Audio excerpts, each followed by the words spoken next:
ಶ್ರೀಮದ್ ಭಗವದ್ಗೀತಾ 2ನೇ ಅಧ್ಯಾಯ ಸಾಂಖ್ಯಯೋಗ. ಸಂಜಯನು ಹೇಳಿದನು, ಆ ಪ್ರಕಾರವಾಗಿ ಕರುಣೆಯಿಂದ ವ್ಯಾಪ್ತನಾದ ಮತ್ತು ಕಂಬನಿ ತುಂಬಿದ ಹಾಗೂ ವ್ಯಾಕುಲ ಕಣ್ಣುಗಳುಳ್ಳವನಾದ ಶೋಕಯುಕ್ತನಾದ ಆ ಅರ್ಜುನನನ್ನು ಕುರಿತು ಭಗವಾನ್ ಮಧುಸೂದನನು ಈ ಮಾತನ್ನು ಹೇಳಿದನು. ಭಗವಂತ ಹೇಳಿದನು, ಹೇ ಅರ್ಜುನ, ನಿನಗೆ ಈ ಅಸಮಯದಲ್ಲಿ ಅರ್ಥಾತ್ ಯುದ್ಧಾರಂಭದ ಸಮಯದಲ್ಲಿ ಈ ಪ್ರಕಾರದ ಮೋಹವು ಯಾವ ಕಾರಣದಿಂದ ಪ್ರಾಪ್ತವಾಯಿತು? ಏಕೆಂದರೆ ಇದು ಶ್ರೇಷ್ಠ ಪುರುಷರಿಂದ ಆಚರಿಸಲ್ಪಡುವುದಲ್ಲ, ಸ್ವರ್ಗವನ್ನು ಕೊಡುವಂತಹುದೂ ಅಲ್ಲ ಮತ್ತು ಕೀರ್ತಿಯನ್ನುಂಟು ಮಾಡುವುದೂ ಅಲ್ಲ. ಹೇ ಪಾರ್ಥ, ನಪುಂಸಕತ್ವವನ್ನು ಹೊಂದಬೇಡ, ನಿನಗೆ ಇದು ಉಚಿತವಲ್ಲ. ಹೇ ಪರಂತಪ, ಹೃದಯದ ತುಚ್ಛವಾದ ಈ ದೌರ್ಬಲ್ಯವನ್ನು ತ್ಯಜಿಸಿ ಯುದ್ಧಕ್ಕಾಗಿ ಎದ್ದು ನಿಲ್ಲು. ಅರ್ಜುನನು ಹೇಳಿದನು, ಹೇ ಮಧುಸೂದನ, ನಾನು ರಣಭೂಮಿಯಲ್ಲಿ ಬಾಣಗಳಿಂದ ಭೀಷ್ಮ ಪಿತಾಮಹರ ಮತ್ತು ದ್ರೋಣಾಚಾರ್ಯರ ವಿರುದ್ಧ ಯಾವ ಪ್ರಕಾರ ಯುದ್ಧ ಮಾಡಲಿ? ಏಕೆಂದರೆ ಹೇ ಅರಿಸೂದನನೇ, ಅವರಿಬ್ಬರೂ ಪೂಜನೀಯರಾಗಿದ್ದಾರೆ. ಅದಕ್ಕಾಗಿ ಈ ಮಹಾನುಭಾವರಾದ ಗುರುಜನರನ್ನು ಕೊಲ್ಲದೆ ನಾನು ಈ ಲೋಕದಲ್ಲಿ ಭಿಕ್ಷೆಯ ಅನ್ನವನ್ನು ತಿನ್ನುವುದು ಶ್ರೇಯಸ್ಕರವೆಂದು ಭಾವಿಸುತ್ತೇನೆ.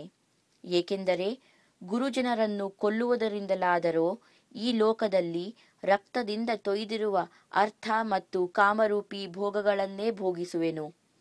ನಮಗಾಗಿ ಯುದ್ಧ ಮಾಡುವುದು ಅಥವಾ ಮಾಡದಿರುವುದು, ಇವೆರಡರಲ್ಲಿ ಯಾವುದು ಶ್ರೇಷ್ಠವೆಂಬುದನ್ನು ನಾವು ಅರಿಯೆವು. ಅಥವಾ ಅವರನ್ನು ನಾವು ಗೆಲ್ಲುವೆವೋ, ನಮ್ಮನ್ನು ಅವರು ಗೆಲ್ಲುವರೋ ಎಂಬುದನ್ನೂ ಅರಿಯುವು. ಮತ್ತು ಯಾರನ್ನು ಕೊಂದು ನಾವು ಜೀವಿಸಿರಲು ಇಷ್ಟಪಡುವುದಿಲ್ಲವೋ ಅವರೇ ನಮ್ಮ ಆತ್ಮೀಯರಾದ ಧೃತರಾಷ್ಟ್ರನ ಪುತ್ರರು ನಮ್ಮ ಎದುರು ಪ್ರತಿಸ್ಪರ್ಧಿಗಳಾಗಿ ನಿಂತಿದ್ದಾರೆ. ಆದ್ದರಿಂದ ಹೇಡಿತನರೂಪಿ ದೋಷದಿಂದ ನಷ್ಟವಾಗಿರುವ ಸ್ವಭಾವವುಳ್ಳವನು ಹಾಗೂ ಧರ್ಮದ ವಿಷಯದಲ್ಲಿ ಮೋಹಿತ ಚಿತ್ತನಾಗಿರುವ ನಾನು ನಿನ್ನಲ್ಲಿ ಪ್ರಾರ್ಥಿಸುವುದೇನೆಂದರೆ, ಯಾವ ಸಾಧನವು ನಿಶ್ಚಯವಾಗಿ ಶ್ರೇಯಸ್ಕರವಾಗಿದೆಯೋ ಅದನ್ನು ನನಗಾಗಿ ಹೇಳು. ನಾನು ನಿನ್ನ ಶಿಷ್ಯನಾಗಿದ್ದೇನೆ. ಆದುದರಿಂದ ನಿನ್ನಲ್ಲಿ ಶರಣಾಗಿರುವ ನನಗೆ ಉಪದೇಶವನ್ನು ಮಾಡು. ಏಕೆಂದರೆ ಭೂಮಿಯಲ್ಲಿ ನಿಷ್ಕಂಟಕವಾದ ಧನಧಾನ್ಯ ಸಮೃದ್ಧವಾದ ರಾಜ್ಯವನ್ನು ಮತ್ತು ದೇವತೆಗಳ ಒಡೆತನವನ್ನು ಪಡೆದರೂ ಸಹ ನನ್ನ ಇಂದ್ರಿಯಗಳನ್ನು ಸೊರಗಿಸುತ್ತಿರುವ ಶೋಕವನ್ನು ದೂರ ಮಾಡಬಲ್ಲ ಯಾವ ಉಪಾಯವೂ ನನಗೆ ಕಾಣುವುದಿಲ್ಲ. ಸಂಜಯ ಹೇಳಿದನು, ಹೇ ರಾಜ, ನಿದ್ರೆಯನ್ನು ಗೆದ್ದ ಅರ್ಜುನನು ಅಂತರ್ಯಾಮಿಯಾದ ಭಗವಾನ್ ಶ್ರೀ ಕೃಷ್ಣನಲ್ಲಿ ಈ ಪ್ರಕಾರವಾಗಿ ಹೇಳಿಕೊಂಡು ಭಗವಾನ್ ಶ್ರೀ ಗೋವಿಂದನಲ್ಲಿ ಯುದ್ಧ ಮಾಡುವುದಿಲ್ಲ ಎಂದು ಸ್ಪಷ್ಟವಾಗಿ ಹೇಳಿ ಸುಮ್ಮನಾದನು. ಹೇ ಭರತವಂಶಿ ಧೃತರಾಷ್ಟ್ರ, ಅಂತರ್ಯಾಮಿಯಾದ ಭಗವಾನ್ ಶ್ರೀ ಕೃಷ್ಣನು ಎರಡೂ ಸೈನ್ಯಗಳ ಮಧ್ಯದಲ್ಲಿ ಶೋಕಿಸುತ್ತಿರುವ ಆ ಅರ್ಜುನನಿಗೆ ನಗುತ್ತಿರುವವನಂತೆ ಈ ಮಾತುಗಳನ್ನು ಹೇಳಿದನು. ಶ್ರೀ ಭಗವಂತನು ಹೇಳಿದನು, ಹೇ ಅರ್ಜುನ, ನೀನು ಯಾರಿಗಾಗಿ ಶೋಕಿಸಬೇಕಾಗಿಲ್ಲವೋ ಅವರಿಗಾಗಿ ಶೋಕಿಸುತ್ತಿರುವೆ ಹಾಗೂ ಪಂಡಿತರಂತೆ ಮಾತುಗಳನ್ನಾಡುತ್ತಿರುವೆ. ಆದರೆ ಯಾರ ಪ್ರಾಣಗಳು ಹೋಗಿರುವವೋ ಅವರಿಗಾಗಿ ಮತ್ತು ಯಾರ ಪ್ರಾಣಗಳು ಹೋಗಿಲ್ಲವೋ ಅವರಿಗಾಗಿಯೂ ಪಂಡಿತರಾದವರು ಶೋಕಿಸುವುದಿಲ್ಲ. ನಾನು ಯಾವ ಕಾಲದಲ್ಲಿಯೂ ಇರಲಿಲ್ಲವೆಂಬುದಿಲ್ಲ, ಹಾಗೆಯೇ ನೀನಾಗಲಿ ಈ ರಾಜರುಗಳಾಗಲಿ ಇರಲಿಲ್ಲವೆಂಬುದಿಲ್ಲ, ಹಾಗೆಯೇ ಇನ್ನು ಮುಂದೆಯೂ ನಾವೆಲ್ಲರೂ ಇರುವುದಿಲ್ಲವೆಂಬುದೇ ಇಲ್ಲ. ಜೀವಾತ್ಮನಿಗೆ ಈ ದೇಹದಲ್ಲಿ ಬಾಲ್ಯ, ಯೌವನ ಮತ್ತು ವೃದ್ಧಾವಸ್ಥೆಗಳುಂಟಾಗುತ್ತವೆಯೋ ಅಂತೆಯೇ ಬೇರೆ ಶರೀರವು ಪ್ರಾಪ್ತವಾಗುತ್ತದೆ. ಆ ವಿಷಯದಲ್ಲಿ ಧೀರ ಪುರುಷನು ಮೋಹಿತನಾಗುವುದಿಲ್ಲ. ಹೇ ಕುಂತಿಪುತ್ರನೇ, ಶೀತೋಷ್ಣಗಳನ್ನು ಮತ್ತು ಸುಖ ದುಃಖಗಳನ್ನು ಕೊಡುವಂತಹ ಇಂದ್ರಿಯ ಮತ್ತು ವಿಷಯಗಳ ಸಂಯೋಗವಾದರೋ ಉತ್ಪತ್ತಿ ವಿನಾಶಶೀಲ ಮತ್ತು ಅನಿತ್ಯವಾಗಿದೆ. ಆದ್ದರಿಂದ ಎಲೈ ಅರ್ಜುನ, ಅವುಗಳನ್ನು ನೀನು ಸಹಿಸಿಕೋ. ಏಕೆಂದರೆ ಹೇ ಪುರುಷ ಶ್ರೇಷ್ಠನೇ, ಸುಖ ದುಃಖಗಳನ್ನು ಸಮಾನವಾಗಿ ತಿಳಿಯುವ ಯಾವ ಧೀರ ಪುರುಷನನ್ನು ಈ ಇಂದ್ರಿಯ ಮತ್ತು ವಿಷಯಗಳ ಸಂಯೋಗವು ವ್ಯಾಕುಲಗೊಳಿಸುವುದಿಲ್ಲವೋ ಅವನು ಮೋಕ್ಷಕ್ಕೆ ಯೋಗ್ಯನಾಗುತ್ತಾನೆ. ಅಸದ್ವಸ್ತುವಿಗಾದರೋ ಇರುವಿಕೆಯೂ ಇರುವುದಿಲ್ಲ ಮತ್ತು ಸದ್ವಸ್ತುವಿಗೆ ಅಭಾವವೆಂಬುದಿಲ್ಲ. ಈ ಪ್ರಕಾರವಾಗಿ ಇವೆರಡರ ತತ್ವವು ತತ್ವಜ್ಞಾನಿಗಳಾದ ಪುರುಷರ ಮೂಲಕ ನೋಡಲ್ಪಟ್ಟಿದೆ. ಯಾವುದರಿಂದ ಈ ಸಂಪೂರ್ಣ ದೃಶ್ಯ ಜಗತ್ತು ವ್ಯಾಪ್ತವಾಗಿದೆಯೋ ಅದನ್ನು ನೀನು ನಾಶರಹಿತವಾದುದೆಂದು ತಿಳಿ. ಈ ಅವಿನಾಶಿಯ ವಿನಾಶವನ್ನು ಮಾಡಲು ಯಾರು ಕೂಡ ಸಮರ್ಥರಲ್ಲ. ಈ ನಾಶರಹಿತನೂ ಅಪ್ರಮೇಯನೂ ನಿತ್ಯ ಸ್ವರೂಪನೂ ಆಗಿರುವ ಜೀವಾತ್ಮನ ಈ ಎಲ್ಲ ಶರೀರಗಳು ನಾಶವುಳ್ಳವುಗಳೆಂದೇ ಹೇಳಲಾಗಿದೆ. ಅದಕ್ಕಾಗಿ ಹೇ ಭರತವಂಶಿ ಅರ್ಜುನನೇ, ನೀನು ಯುದ್ಧ ಮಾಡು. ಯಾರು ಈ ಆತ್ಮನನ್ನು ಕೊಲ್ಲುವವನೆಂದು ತಿಳಿಯುತ್ತಾನೋ ಹಾಗೂ ಯಾರು ಇವನು ಸತ್ತವನೆಂದು ತಿಳಿಯುತ್ತಾನೋ ಅವರಿಬ್ಬರೂ ತಿಳಿದವರಲ್ಲ. ಏಕೆಂದರೆ ಈ ಆತ್ಮನು ವಾಸ್ತವವಾಗಿ ಯಾರನ್ನೂ ಕೊಲ್ಲುವುದೂ ಇಲ್ಲ ಮತ್ತು ಯಾರಿಂದಲೂ ಕೊಲ್ಲಲ್ಪಡುವುದೂ ಇಲ್ಲ. ಈ ಆತ್ಮನು ಯಾವುದೇ ಕಾಲದಲ್ಲಿಯೂ ಹುಟ್ಟುವುದಿಲ್ಲ, ಸಾಯುವುದೂ ಇಲ್ಲ ಹಾಗೂ ಉತ್ಪತ್ತಿಯಾಗಿ ಮತ್ತೆ ಇರುತ್ತಾನೆಂಬುದೂ ಇಲ್ಲ. ಏಕೆಂದರೆ ಇವನು ಜನ್ಮರಹಿತನೂ ನಿತ್ಯನೂ ಸನಾತನನೂ ಮತ್ತು ಪುರಾತನನೂ ಆಗಿದ್ದಾನೆ. ಶರೀರವು ಕೊಲ್ಲಲ್ಪಟ್ಟರೂ ಕೂಡ ಇವನು ಕೊಲ್ಲಲ್ಪಡುವುದಿಲ್ಲ. ಹೇ ಪ್ರತಾಪುತ್ರನಾದ ಅರ್ಜುನನೇ, ಯಾವ ಪುರುಷನು ಈ ಆತ್ಮನನ್ನು ನಾಶರಹಿತನೂ ನಿತ್ಯನೂ ಅಜನ್ಮನೂ ಮತ್ತು ಅವ್ಯಯನೆಂದು ತಿಳಿಯುತ್ತಾನೋ ಆ ಪುರುಷನು ಯಾರನ್ನು ಹೇಗೆ ಕೊಲ್ಲಿಸುತ್ತಾನೆ ಮತ್ತು ಯಾರನ್ನು ಹೇಗೆ ಕೊಲ್ಲುತ್ತಾನೆ? ಹೇಗೆ ಮನುಷ್ಯನು ಹಳೆಯದಾದ ವಸ್ತ್ರಗಳನ್ನು ತ್ಯಾಗ ಮಾಡಿ ಬೇರೆಯ ಹೊಸದಾದ ವಸ್ತ್ರಗಳನ್ನು ಧರಿಸುತ್ತಾನೋ ಹಾಗೆಯೇ ಜೀವಾತ್ಮನು ಹಳೆಯದಾದ ಶರೀರಗಳನ್ನು ತ್ಯಾಗ ಮಾಡಿ ಬೇರೆಯಾದ ಹೊಸ ಶರೀರಗಳನ್ನು ಪಡೆಯುತ್ತಾನೆ. ಈ ಆತ್ಮವನ್ನು ಶಸ್ತ್ರಗಳು ಕತ್ತರಿಸಲಾರವು, ಇದನ್ನು ಬೆಂಕಿಯು ಸುಡಲಾರದು, ಇದನ್ನು ಜಲವು ನೆನೆಯಿಸಲಾರದು ಮತ್ತು ವಾಯುವು ಒಣಗಿಸಲಾರದು. ಏಕೆಂದರೆ ಈ ಆತ್ಮವು ಅಚ್ಛೇದ್ಯವೂ ಅದಾಹ್ಯವೂ ಅಕ್ಲೇದ್ಯವೂ ಮತ್ತು ನಿಸ್ಸಂದೇಹವಾಗಿ ಅಶೋಷ್ಯವಾಗಿದೆ. ಹಾಗೂ ಈ ಆತ್ಮವು ನಿತ್ಯವೂ ಸರ್ವವ್ಯಾಪಿಯೂ ಅಚಲವೂ ಸ್ಥಿರವಾಗಿದ್ದು ಸನಾತನವಾಗಿದೆ. ಈ ಆತ್ಮವು ಅವ್ಯಕ್ತವೂ ಅಚಿಂತ್ಯವೂ ಮತ್ತು ವಿಕಾರರಹಿತವೂ ಎಂದು ಹೇಳಲಾಗುತ್ತದೆ. ಆದ್ದರಿಂದ ಹೇ ಅರ್ಜುನ, ಈ ಆತ್ಮವನ್ನು ಮೇಲೆ ಹೇಳಿದ ಪ್ರಕಾರವಾಗಿ ತಿಳಿದುಕೊಂಡು ನೀನು ಶೋಕಿಸಲು ಯೋಗ್ಯನಲ್ಲ, ಅರ್ಥಾತ್ ನಿನಗೆ ಶೋಕಿಸುವುದು ಉಚಿತವಾದುದಲ್ಲ.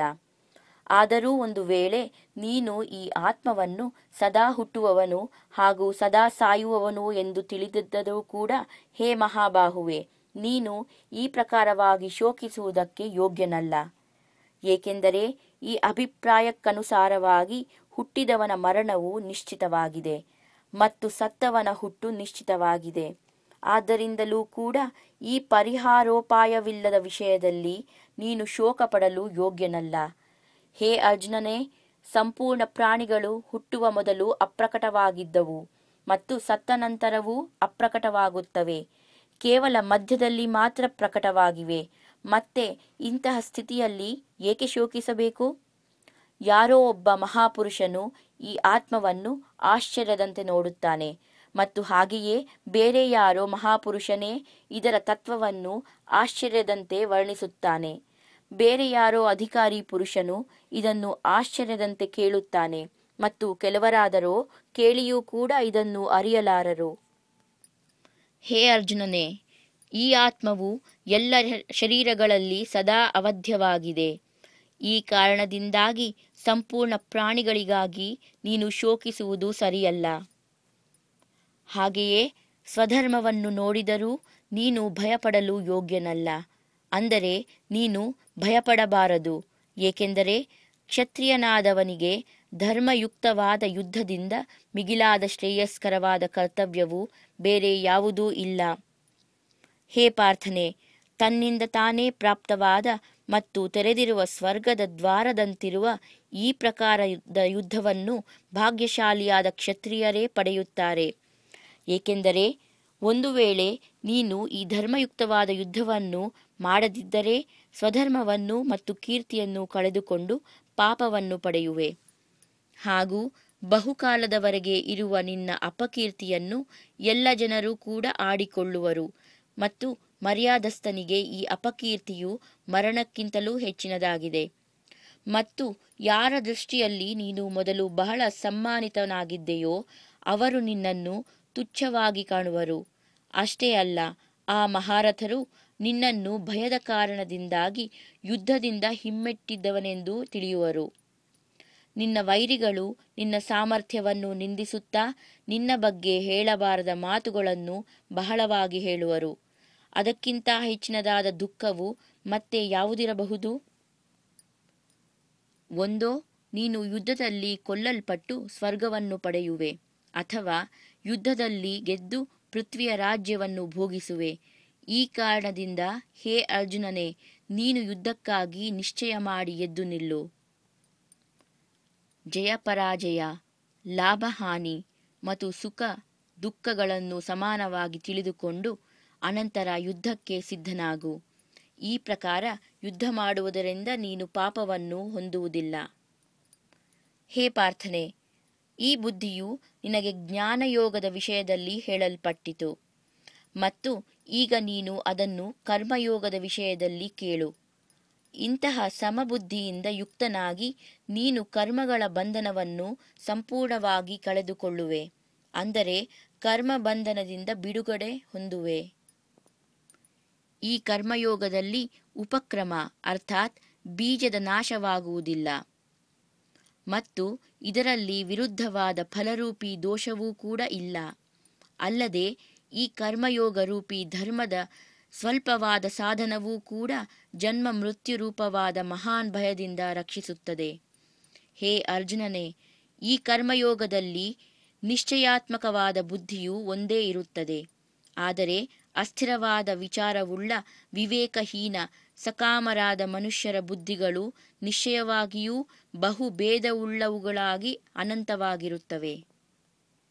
ಹೇ ಅರ್ಜುನನೇ, ಯಾರು ಭೋಗಗಳಲ್ಲಿ ತನ್ಮಯರಾಗಿದ್ದಾರೋ, ಯಾರು ಕರ್ಮಫಲವನ್ನು ಪ್ರಶಂಸಿಸುವ ವೇದವಾಕ್ಯಗಳಲ್ಲಿ ಪ್ರೀತಿಯನ್ನಿಡುತ್ತಾರೋ, ಯಾರ ಬುದ್ಧಿಯಲ್ಲಿ ಸ್ವರ್ಗವೇ ಪರಮ ಪ್ರಾಪ್ಯ ವಸ್ತುವಾಗಿದೆಯೋ ಮತ್ತು ಸ್ವರ್ಗಕ್ಕಿಂತ ಮಿಗಿಲಾದ ಎರಡನೇ ವಸ್ತುವೇ ಇಲ್ಲ, ಹೀಗೆ ಹೇಳುವವರಿದ್ದಾರೋ, ಆ ಅವಿವೇಕಿ ಜನರು ಈ ಪ್ರಕಾರದ ಯಾವ ಪುಷ್ಟಿತವಾದ ಅರ್ಥಾತ್ ತೋರಿಕೆಗೆ ಮಾತ್ರ ಶೋಭೆಯಿಂದ ಕೂಡಿದ ವಾಣಿಯನ್ನು ಹೇಳುತ್ತಿರುತ್ತಾರೋ, ಅದು ಜನ್ಮರೂಪಿ ಕರ್ಮಫಲವನ್ನು ಕೊಡುವುದಾಗಿಯೂ ಮತ್ತು ಭೋಗ ಹಾಗೂ ಐಶ್ವರ್ಯದ ಪ್ರಾಪ್ತಿಗಾಗಿ ನಾನಾ ಪ್ರಕಾರದ ಬಹಳಷ್ಟು ಕ್ರಿಯೆಗಳ ವರ್ಣನೆಯನ್ನು ಮಾಡುವುದಾಗಿದೆಯೋ, ಆ ವಾಣಿಯ ಮೂಲಕ ಯಾರ ಚಿತ್ತವು ಅಪಹರಿಸಲ್ಪಟ್ಟಿದೆಯೋ, ಯಾರು ಭೋಗ ಮತ್ತು ಐಶ್ವರ್ಯದಲ್ಲಿ ಅತ್ಯಂತ ಆಸಕ್ತರಾಗಿದ್ದಾರೋ, ಆ ಪುರುಷರಿಗೆ ಪರಮಾತ್ಮನಲ್ಲಿ ನಿಶ್ಚಯಾತ್ಮಿಕ ಬುದ್ಧಿಯೂ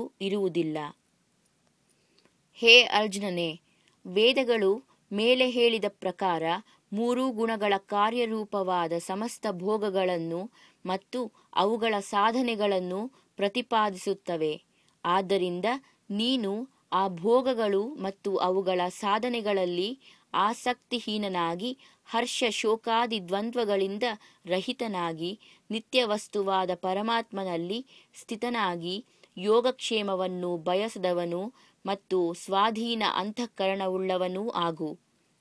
ಎಲ್ಲ ಕಡೆಗಳಿಂದಲೂ ತುಂಬಿ ತುಳುಕುವ ಜಲಾಶಯವು ದೊರಕಿದಾಗ ಚಿಕ್ಕ ಜಲಾಶಯದಿಂದ ಮನುಷ್ಯನಿಗೆ ಎಷ್ಟು ಪ್ರಯೋಜನವಿರುತ್ತದೆಯೋ, ಬ್ರಹ್ಮವನ್ನು ತತ್ವಶಃ ತಿಳಿದಿರುವ ಬ್ರಾಹ್ಮಣನಿಗೆ ಸಮಸ್ತ ವೇದಗಳಲ್ಲಿ ಅಷ್ಟೇ ಪ್ರಯೋಜನವಿರುತ್ತದೆ. ನಿನಗೆ ಕರ್ಮ ಮಾಡುವುದರಲ್ಲಿಯೇ ಅಧಿಕಾರವಿದೆ, ಅದರ ಫಲಗಳಲ್ಲಿ ಎಂದಿಗೂ ಇಲ್ಲ. ಅದಕ್ಕಾಗಿ ನೀನು ಕರ್ಮಗಳ ಫಲಕ್ಕೆ ಕಾರಣನಾಗಬೇಡ. ಅರ್ಥಾತ್ ಫಲಾಪೇಕ್ಷೆ ಇಲ್ಲದೆ ಕರ್ತವ್ಯ ಬುದ್ಧಿಯಿಂದ ಕರ್ಮಗಳನ್ನು ಮಾಡು. ಹಾಗೂ ನಿನಗೆ ಕರ್ಮ ಮಾಡದೇ ಇರುವುದರಲ್ಲಿ ಕೂಡ ಆಸಕ್ತಿ ಇಲ್ಲದಿರಲಿ. ಹೇ ಧನಂಜಯನೇ, ನೀನು ಆಸಕ್ತಿಯನ್ನು ತ್ಯಜಿಸಿ ಹಾಗೂ ಸಿದ್ಧಿ ಅಸಿದ್ಧಿಗಳಲ್ಲಿ ಸಮಬುದ್ಧಿಯುಳ್ಳವನಾಗಿ ಯೋಗದಲ್ಲಿ ಸ್ಥಿತನಾಗಿದ್ದು ಕರ್ತವ್ಯ ಕರ್ಮಗಳನ್ನು ಮಾಡು. ಸಮತ್ವವೇ ಯೋಗವೆನಿಸಿಕೊಳ್ಳುತ್ತದೆ. ಈ ಸಮತ್ವ ರೂಪವಾದ ಬುದ್ಧಿಯೋಗಕ್ಕಿಂತ ಸಕಾಮ ಕರ್ಮವು ಅತ್ಯಂತ ಕೆಳಮಟ್ಟದ್ದಾಗಿದೆ. ಅದಕ್ಕಾಗಿ ಹೇ ಧನಂಜಯನೇ, ನೀನು ಸಮಬುದ್ಧಿಯಲ್ಲಿಯೇ ರಕ್ಷಣೆಯ ಉಪಾಯವನ್ನು ಹುಡುಕು. ಅರ್ಥಾತ್ ಬುದ್ಧಿಯೋಗದ ಆಶ್ರಯವನ್ನೇ ಪಡೆ. ಏಕೆಂದರೆ ಫಲಕ್ಕೆ ಕಾರಣರಾಗುವವರು ಅತ್ಯಂತ ದೀನರಾಗಿದ್ದಾರೆ. ಸಮಬುದ್ಧಿಯುಳ್ಳ ಪುರುಷನು ಪುಣ್ಯ ಮತ್ತು ಪಾಪಗಳೆರಡನ್ನೂ ಇದೇ ಲೋಕದಲ್ಲಿ ತ್ಯಜಿಸುತ್ತಾನೆ, ಅರ್ಥಾತ್ ಅವುಗಳಿಂದ ಮುಕ್ತನಾಗುತ್ತಾನೆ. ಆದ್ದರಿಂದ ನೀನು ಸಮತ್ವರೂಪಿ ಯೋಗದಲ್ಲಿ ತೊಡಗು. ಈ ಸಮತ್ವರೂಪಿ ಯೋಗವೇ ಕರ್ಮಗಳಲ್ಲಿ ಕುಶಲತೆಯಾಗಿದೆ, ಅರ್ಥಾತ್ ಕರ್ಮ ಬಂಧನದಿಂದ ಬಿಡುಗಡೆ ಹೊಂದುವ ಉಪಾಯವಾಗಿದೆ. ಏಕೆಂದರೆ ಸಮಬುದ್ಧಿಯಿಂದ ಯುಕ್ತರಾದ ಜ್ಞಾನಿಗಳು ಕರ್ಮಗಳಿಂದ ಉಂಟಾಗುವ ಫಲವನ್ನು ತ್ಯಾಗ ಮಾಡಿ ಜನ್ಮರೂಪಿ ಬಂಧನದಿಂದ ಮುಕ್ತರಾಗಿ ನಿರ್ವಿಕಾರ ಪರಮಪದವನ್ನು ಹೊಂದುತ್ತಾರೆ. ಯಾವ ಕಾಲದಲ್ಲಿ ನಿನ್ನ ಬುದ್ಧಿಯು ಮೋಹರೂಪಿ ಕೆಸರನ್ನು ಚೆನ್ನಾಗಿ ದಾಟಿಬಿಡುವುದೋ ಆ ಸಮಯದಲ್ಲಿ ನೀನು ಕೇಳುಬರುವ ಈ ಲೋಕ ಮತ್ತು ಪರಲೋಕ ಸಂಬಂಧವಾದ ಎಲ್ಲ ಭೋಗಗಳಿಂದ ವೈರಾಗ್ಯವನ್ನು ಪಡೆಯುವೆ. ಬಗೆ ಬಗೆಯ ವಚನಗಳನ್ನು ಕೇಳುವುದರಿಂದ ವಿಚಲಿತವಾಗಿರುವ ನಿನ್ನ ಬುದ್ಧಿಯು ಯಾವಾಗ ಪರಮಾತ್ಮನಲ್ಲಿ ಅಚಲ ಮತ್ತು ಸ್ಥಿರವಾಗಿ ನಿಲ್ಲುವುದೋ ಆಗ ನೀನು ಯೋಗವನ್ನು ಪಡೆಯುವೆ, ಅರ್ಥಾತ್ ಪರಮಾತ್ಮನೊಡನೆ ನಿನ್ನ ನಿತ್ಯ ಸಂಯೋಗವು ಉಂಟಾಗುವುದು. ಅರ್ಜುನನು ಹೇಳಿದನು, ಹೇ ಕೇಶವ, ಸಮಾಧಿಸ್ಥನಾಗಿ ಪರಮಾತ್ಮನನ್ನು ಪಡೆದಿರುವ ಸ್ಥಿರ ಬುದ್ಧಿಯುಳ್ಳ ಪುರುಷನ ಲಕ್ಷಣಗಳೇನು? ಆ ಸ್ಥಿರ ಬುದ್ಧಿಯ ಪುರುಷನು ಹೇಗೆ ಮಾತನಾಡುತ್ತಾನೆ, ಹೇಗೆ ಕುಳಿತಿರುತ್ತಾನೆ ಮತ್ತು ಹೇಗೆ ನಡೆಯುತ್ತಾನೆ? ಭಗವಂತನು ಹೇಳಿದನು, ಹೇ ಅರ್ಜುನನೇ, ಯಾವ ಕಾಲದಲ್ಲಿ ಈ ಪುರುಷನು ಮನಸ್ಸಿನಲ್ಲಿರುವ ಎಲ್ಲ ಕಾಮನೆಗಳನ್ನು ಸಂಪೂರ್ಣವಾಗಿ ತ್ಯಜಿಸುತ್ತಾನೋ ಮತ್ತು ಆತ್ಮನಿಂದ ಆತ್ಮನಲ್ಲಿಯೇ ಸಂತುಷ್ಟನಾಗಿರುತ್ತಾನೋ ಆ ಕಾಲದಲ್ಲಿ ಅವನು ಸ್ಥಿತಪ್ರಜ್ಞನೆಂದು ಹೇಳಲ್ಪಡುತ್ತಾನೆ. ದುಃಖಗಳು ಪ್ರಾಪ್ತಿಯಾದ ಮೇಲೆ ಯಾರ ಮನಸ್ಸಿನಲ್ಲಿ ಉದ್ವೇಗವು ಉಂಟಾಗುವುದಿಲ್ಲವೋ, ಸುಖಗಳ ಪ್ರಾಪ್ತಿಯಲ್ಲಿ ಯಾರು ಸರ್ವಥಾ ನಿಸ್ಪೃಹರಾಗಿರುತ್ತಾರೋ ಹಾಗೂ ಯಾರ ರಾಗ ಭಯ ಮತ್ತು ಕ್ರೋಧಗಳು ನಷ್ಟವಾಗಿ ಹೋಗಿವೆಯೋ ಅಂತಹ ಮುನಿಯು ಸ್ಥಿರಬುದ್ಧಿಯವನೆಂದು ಹೇಳಲ್ಪಡುತ್ತಾನೆ. ಯಾವ ಪುರುಷನು ಸರ್ವತ್ರ ಸ್ನೇಹರಹಿತನಾಗಿದ್ದು ಆಯಾಯ ಶುಭಾಶುಭ ವಸ್ತುಗಳನ್ನು ಪಡೆದುಕೊಂಡು ಪ್ರಸನ್ನನಾಗುವುದಿಲ್ಲವೋ ಮತ್ತು ದ್ವೇಷಿಸುವುದಿಲ್ಲವೋ ಅವನ ಬುದ್ಧಿಯು ಸ್ಥಿರವಾಗಿದೆ. ಮತ್ತು ಆಮೆಯು ಎಲ್ಲ ಕಡೆಯಿಂದ ತನ್ನ ಅಂಗಗಳನ್ನು ಹೇಗೆ ಒಳಕ್ಕೆ ಸೆಳೆದುಕೊಳ್ಳುತ್ತದೆಯೋ ಹಾಗೆಯೇ ಯಾವಾಗ ಈ ಪುರುಷನು ಇಂದ್ರಿಯಗಳ ವಿಷಯಗಳಿಂದ ಇಂದ್ರಿಯಗಳನ್ನು ಎಲ್ಲ ಪ್ರಕಾರದಿಂದ ಹಿಂದಕ್ಕೆಳೆದುಕೊಳ್ಳುತ್ತಾನೆಯೋ ಆಗ ಅವನ ಬುದ್ಧಿಯು ಸ್ಥಿರವಾಗಿದೆ ಎಂದು ತಿಳಿಯಬೇಕು. ಇಂದ್ರಿಯಗಳ ಮೂಲಕ ವಿಷಯಗಳನ್ನು ಗ್ರಹಿಸದಿರುವ ಪುರುಷನಲ್ಲಿ ಕೂಡ ಕೇವಲ ವಿಷಯಗಳಾದರೋ ನಿವೃತ್ತಿಯಾಗಿ ಬಿಡುತ್ತವೆ, ಆದರೆ ಅವುಗಳಲ್ಲಿರುವ ಆಸಕ್ತಿಯು ನಿವೃತ್ತಿಯಾಗುವುದಿಲ್ಲ. ಆದರೆ ಈ ಸ್ಥಿತಪ್ರಜ್ಞ ಪುರುಷನ ಆಸಕ್ತಿಯು ಕೂಡ ಪರಮಾತ್ಮನ ಸಾಕ್ಷಾತ್ಕಾರ ಮಾಡಿಕೊಂಡು ನಿವೃತ್ತಿ ಹೊಂದುತ್ತದೆ. ಹೇ ಅರ್ಜುನನೇ, ಆಸಕ್ತಿಯು ನಾಶವಾಗದಿರುವ ಕಾರಣ ಈ ಪ್ರಮಥನ ಸ್ವಭಾವವುಳ್ಳ ಇಂದ್ರಿಯಗಳು ಪ್ರಯತ್ನಿಸುತ್ತಿರುವ ಬುದ್ಧಿವಂತನಾದ ಪುರುಷನ ಮನಸ್ಸನ್ನು ಕೂಡ ಬಲವಂತವಾಗಿ ಅಪಹರಿಸಿಕೊಳ್ಳುತ್ತವೆ. ಅದಕ್ಕಾಗಿ ಸಾಧಕನು ಆ ಸಂಪೂರ್ಣ ಇಂದ್ರಿಯಗಳನ್ನು ವಶಪಡಿಸಿಕೊಂಡು ಸಮಾಹಿತ ಚಿತ್ತನಾಗಿ ನನ್ನ ಪರಾಯಣನಾಗಿ ಧ್ಯಾನದಲ್ಲಿ ಕುಳಿತುಕೊಳ್ಳಲಿ.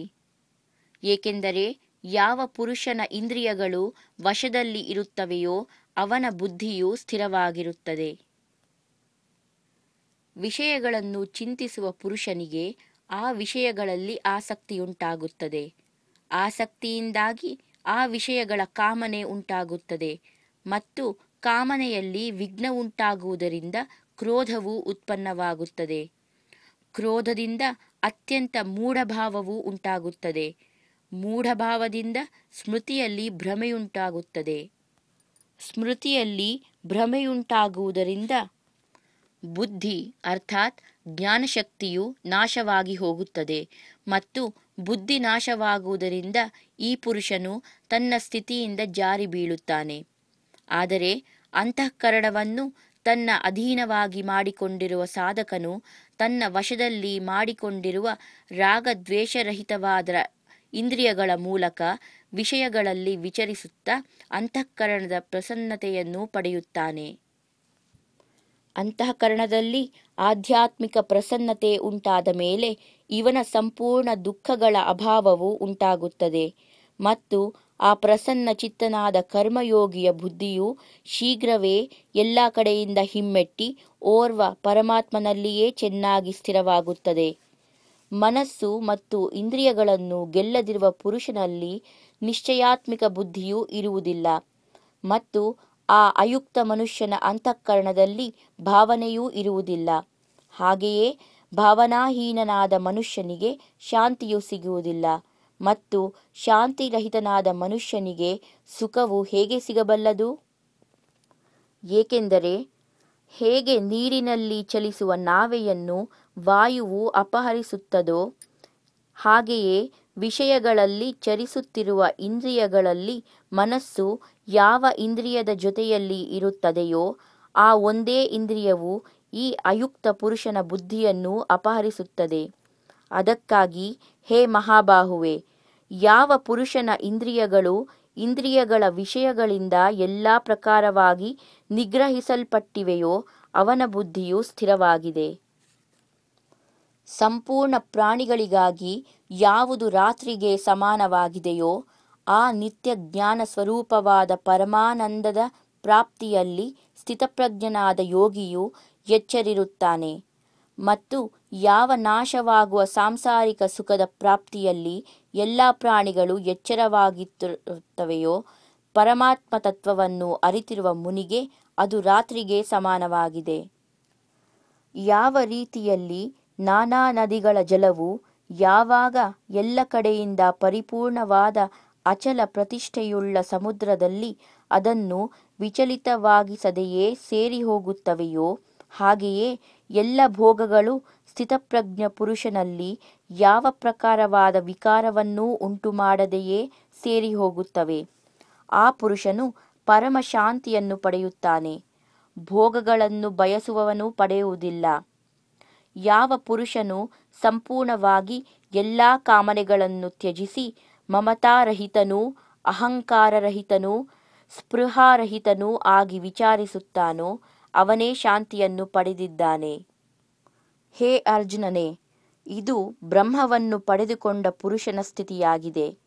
ಇದನ್ನು ಪಡೆದ ಯೋಗಿಯು ಎಂದೂ ಮೋಹಿತನಾಗುವುದಿಲ್ಲ ಮತ್ತು ಅಂತ್ಯಕಾಲದಲ್ಲಿ ಕೂಡ ಈ ಬ್ರಾಹ್ಮೀ ಸ್ಥಿತಿಯಲ್ಲಿ ಸ್ಥಿತನಾಗಿದ್ದು ಬ್ರಹ್ಮಾನಂದವನ್ನು ಪಡೆಯುತ್ತಾನೆ.